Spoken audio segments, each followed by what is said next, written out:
This is a brand new free-to-play Battle Royale game that they announced just yesterday.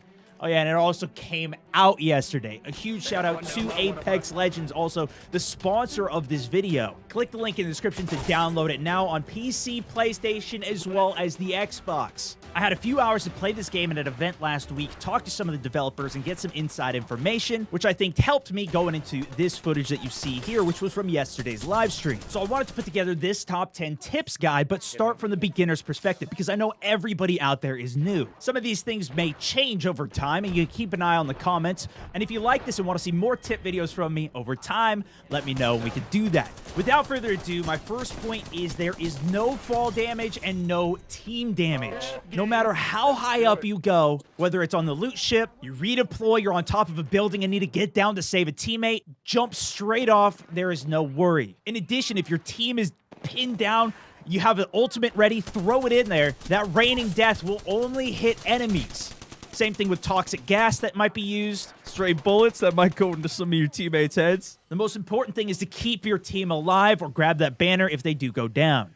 Tip 2 is hold, jump to climb. One of the best things about the Pathfinder character is that he can get up virtually anywhere to get flank routes and catch people by surprise, as well as just to get in more advantageous position up high somewhere. There's a lot of cliff faces that you'll see people on top of that just jumping you're not able to get to. But if you run up to it and hit your jump key and hold it down, your character will start to climb. This is also applicable to getting on top of buildings and roofs. It'll take a few tries, but keep running at that wall and look for a ledge or something that you can grab onto. The character will properly vault, get on it, and that'll give you another chance to jump, wall run up, and reset. There's no proper wall running in this game, and not all ledges work, but there are a lot that you can climb up on to give yourself a better position. The third tip is to only loot the correct items you need. This will obviously save you time, but also save you the hassle of trying to deal with your inventory later. If you have any ammo in your inventory that you can't use, you'll see that red circle.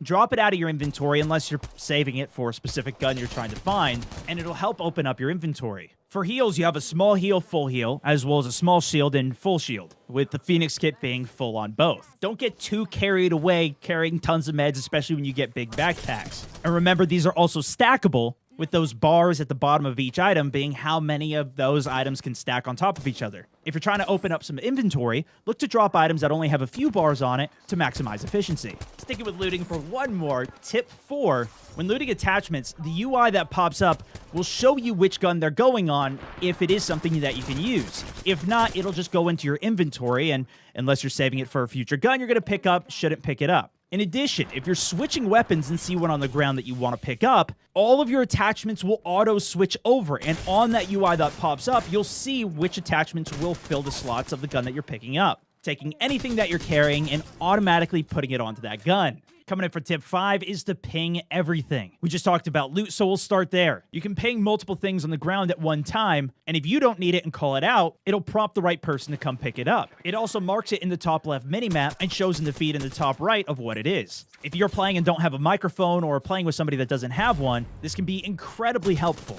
And if somebody does ping something and you want to get dibs on it, or you agree with the command of let's go this direction, if you ping on that same position, it'll confirm it and let that other teammate know. Since this game is only playable as squads, it is incredibly valuable for you and your whole squad to be working together. In the same sense, it is critical that you ping where enemies are. Even if you're on voice comms, having a direct ping of where an enemy is more valuable than a verbal call out that you're trying to piece together. Getting in the habit of pinging it will make sure that you're team firing onto enemy players or help you line up a team shot as an opener even faster. Tip 6 is for the golden armor pieces. There's 4 tiers to each piece of gear that you put on. The first 3 tiers increase the effect and how much benefit you get from it, but the 4th one, that golden item, has a special perk alongside it. The helmet allows your abilities to recharge faster as well as your ultimate. The chest piece makes it so when you do a finishing move execution on somebody, it fully recharges your shield. The knockdown shield makes it so if you get knocked out, you can actually self-revive, and the backpack makes it so you take healing items much faster. Take advantage of these benefits, but also watch out for enemies who have that knockdown shield. If they activate their knockdown shield while knocked, you'll see a golden bubble around them. If they get knocked out, don't let them crawl away from you and don't go chasing after the teammate. prior to finishing this guy. From my experience, they can't have that shield on while they're self-reviving, and it takes a few seconds for them to stand up, so you want to take them out in that window, or do a finisher if needed. But if their partner is trying to bait you away, you could run into more problems if you let this guy self-revive. Coming in for tip 7, in addition to gold armor, there's also golden guns that you need to know. There's a Mastiff shotgun and a Kraber 50 cal sniper rifle that you can both pick up from care package drops. These are extremely powerful weapons. However, they are limited on ammunition, and the ammo doesn't actually take up an inventory slot. Whatever ammo is in the gun when you either pick it up off the care package or pick it up off someone else's body is how much ammo is in that gun, and it cannot be replenished. So if you're starting to get low, it might be worth it to even trade out that gun so you can go into a fight having 2 guns ready in case you need to switch in the middle of fighting. There's also golden guns that you can find on the ground, though. Typically, these are found from hot drops only. They come with all of the best attachments for a gun, and it can be any of the different guns. Those will still take ammo that you need to find on the ground and have in your inventory. It can be replenished. However, you cannot take these attachments off of the golden gun. Now let's get a little bit more into gameplay, with tip number 8 being some of the best weapons so far.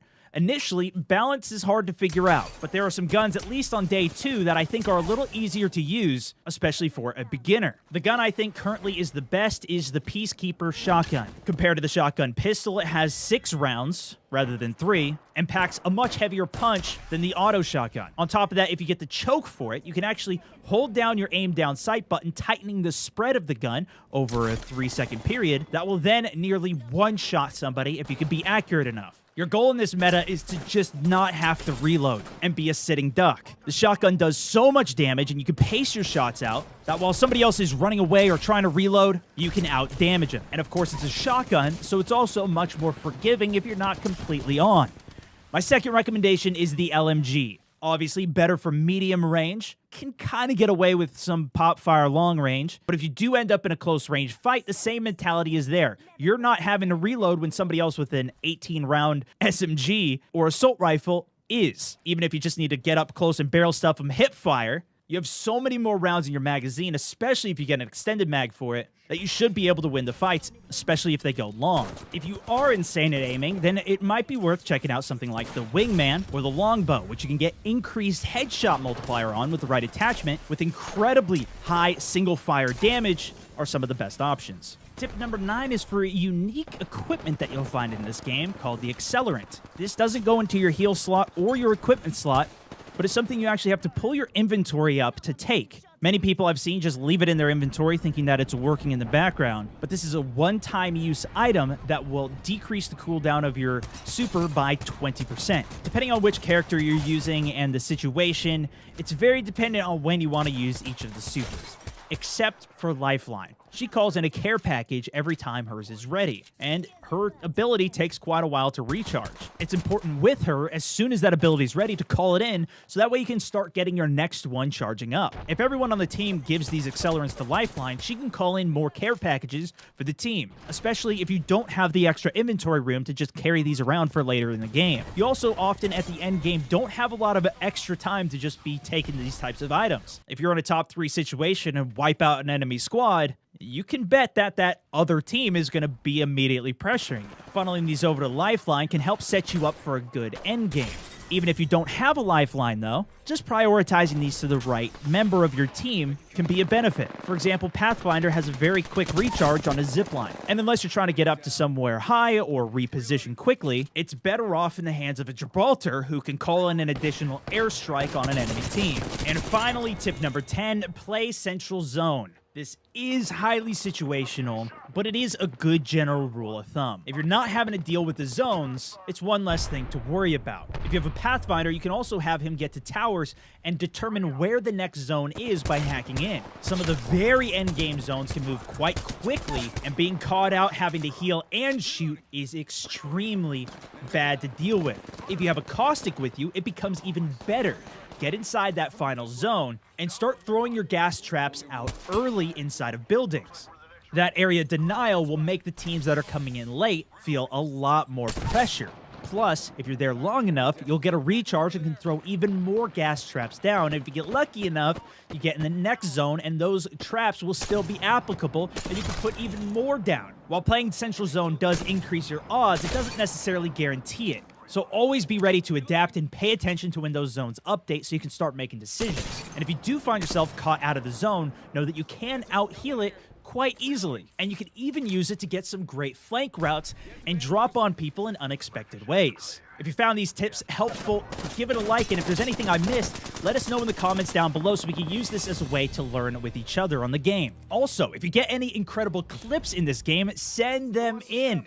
Link in the description to submit your clips to my Top Play show that I do every Monday with bonus episodes throughout the week. And I'd love to feature more of this game. Again, a huge thank you to Apex Legends for sponsoring this video, and I'll see you guys out there. This is StoneMount64, over and out.